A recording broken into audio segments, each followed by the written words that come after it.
Do you remember that old slogan PlayStation used to use, "Live in your world, play in ours"? Well, the PSVR 2 is taking that to the next level by allowing you to do both. But can you live and play in these worlds as a disabled player? Let's find out.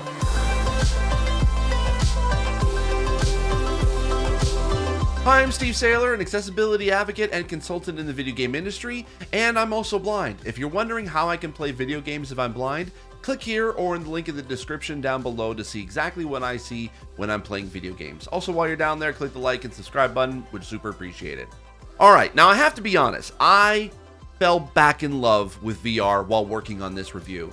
This is coming from someone who has the original PSVR and a MetaQuest 2. I like VR just fine, but after playing with the PSVR 2 for the past couple of days, I remembered what I loved about VR when I first tried it 6 years ago. I'm used to playing games on a 50-inch TV screen inches from my face, but when I'm in VR, I can reach into the screen and be truly immersed in the worlds I was playing in, which I can never do with just the TV. Alright, but taking the rose-colored headset off for a minute, I do have to acknowledge that while there may be some disabled players who can enjoy the PSVR 2, it doesn't do anything new or innovate VR in a way that can be more accessible to disabled players than its counterparts.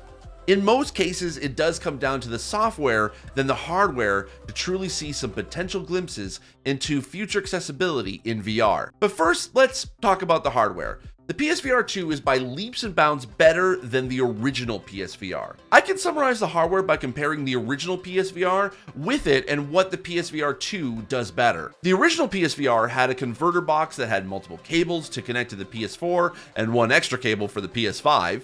It also had to use the PlayStation camera and the Move controllers in order to do the tracking the headset needed to function.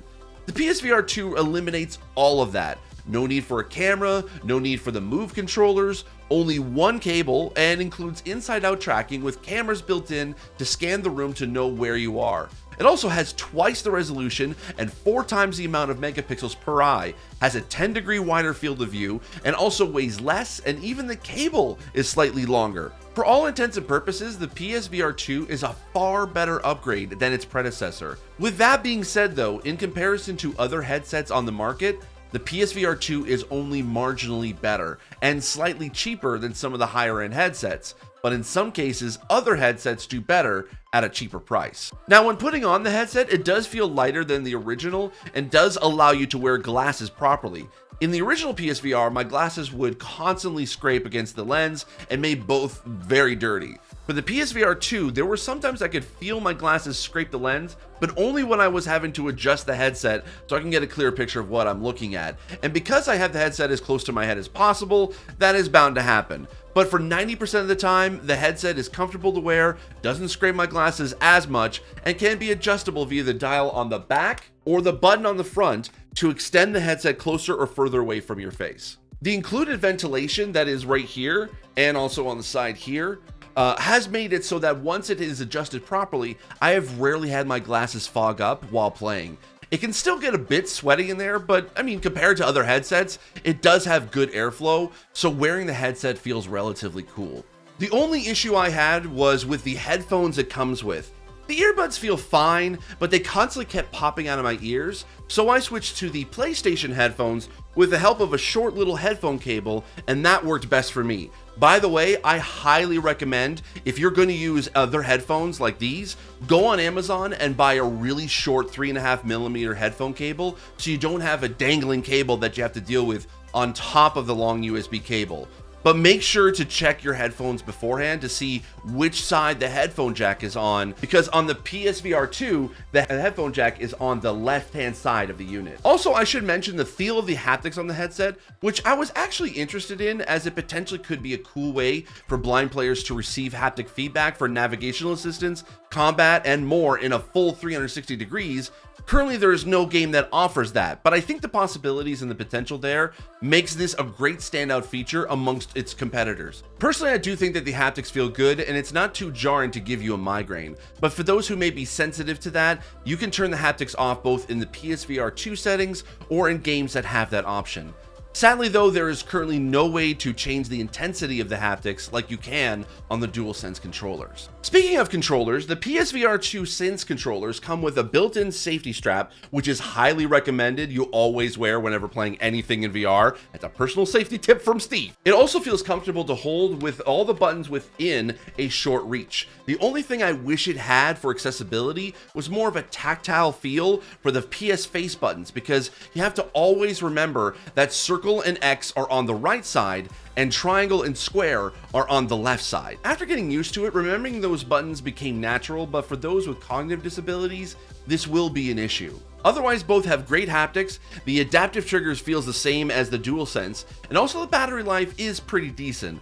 I will say in real life, I was able to get about maybe 5 to 6 hours of use from a full charge, and that's with starting and stopping and turning off the controllers after 1 to 2 hour play sessions each time. PlayStation did send me the charging station for them, and I do recommend getting at least one charging station, whether that's third party or directly from PlayStation, because otherwise you're having to plug 2 USB cables into your PS5 to charge both controllers.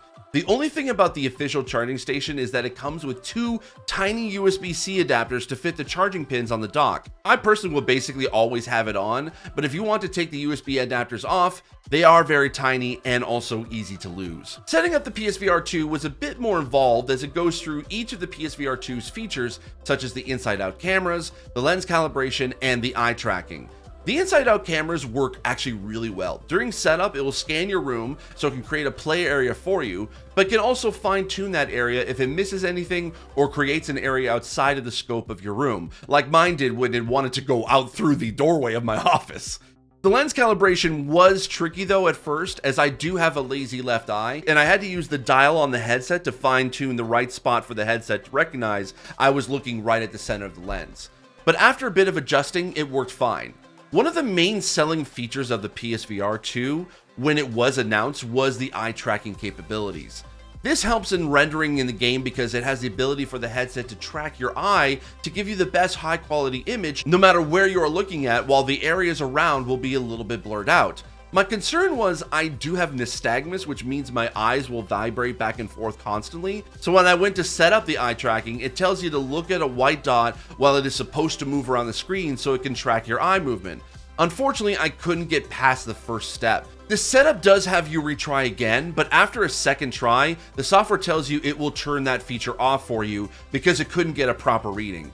It is disappointing, as I had hoped to be able to see how well the PSVR 2 could handle those who have similar visual disabilities, but it just didn't work. You may have better luck than I do, but I can't tell you for certain. Now, there are some accessibility features that can be useful for PSVR 2 users. It has the same system accessibility features that the PS5 does. The only thing it doesn't have at this time is zoom. I don't know if that's something that could be added in at a later date, but for right now, all other features work. There's also the ability to adjust the size of cinematic mode, which shows a flat image of the PS5 home interface and any other non-PSVR game. Think of it like having a large screen TV right in front of your eyes. The largest size for me is okay, but not great. It's the equivalent of what my current setup is, with a 50-inch TV a foot and a half away from me. But I did hope for maybe a larger size, because without the ability to lean in and look closer at the text, it's hard for me to be able to read. Unfortunately, the cinematic mode is set to a permanent distance, which also can't be adjusted. So that's the hardware, but what about the software? Well, I have been able to play some of the PSVR 2's lineup, including Star Wars Tales from the Galaxy's Edge, Moss, Tetris Effect, a really neat game actually called Kayak VR Mirage, but also the flagship launch title, Horizon Call of the Mountain. I have a separate review of Horizon coming up, so make sure to check the description down below for the link to that video. In most cases, the games are absolutely gorgeous in every sense of the word. Coming from the original PSVR and the MetaQuest, I have never experienced VR in a super high quality before, and this blew my breath away. Everything from being on Batuu in Star Wars, which was so surreal to see after experiencing it in real life in Disneyland, to the gorgeous places around the world to kayak like Antarctica and Australia, to the amazing looking Tetris Effect with its visual spectacle happening all around me. This was the first time I was ever actually able to play the game, to of course the breathtaking vistas of Meridian in Horizon. Even with a visual disability, I could tell the difference between going from the Quest to the PSVR 2. It truly is impressive. While the eye tracking couldn't work for me, I couldn't really tell the difference or see a drop in quality in any of the optimized titles. If there were any differences, I don't even think I would have noticed because everything ran smoothly and was super quick and responsive. As far as accessibility in each of the titles, it really depends on what the developers added in the game, which is varied at best. Each has its own different types of options to help with motion sickness and camera sensitivity. Plus, you can play a lot with the games either sitting or standing, which can help a lot, but really not a lot else. I had hoped in the 6 years I had first tried VR that more progress could be made to the overall accessibility of VR games. And within these titles being optimized for the PSVR 2, there isn't a lot added if you played them before, but there is still some. There has been improvement in the industry, but it also has been slow. Now, out of all the titles I've tried, the one that had the most amount of accessibility was Horizon. I won't spoil the overall review, but for a flagship launch title, it had great options and design choices that do help to make the game an accessible experience as best as you can in VR. It's not to say the other games are bad for accessibility either. It's just there was a stark difference between Horizon and everything else. Hopefully this will be the norm for at least PlayStation Studios VR titles moving forward. Everyone else you can tell is trying, but until we can get to a point where anyone can pick up a VR headset without feeling sick or causing migraines, then not much else can be done to improve accessibility in VR to push it forward. Overall, I enjoyed all the games I played and can see myself wanting to dive into the other launch titles. I'll be among the first to admit the PSVR 2 isn't for everyone. It definitely isn't for a lot of disabled players. It's a device that the cost alone would make folks hesitant to pick it up. Do I think the PSVR 2 is accessible? No. It's okay for those with low vision and those who are deaf and hard of hearing, but beyond that, I would say wait until more progress is made overall, because I think the future of truly accessible VR is right around the corner.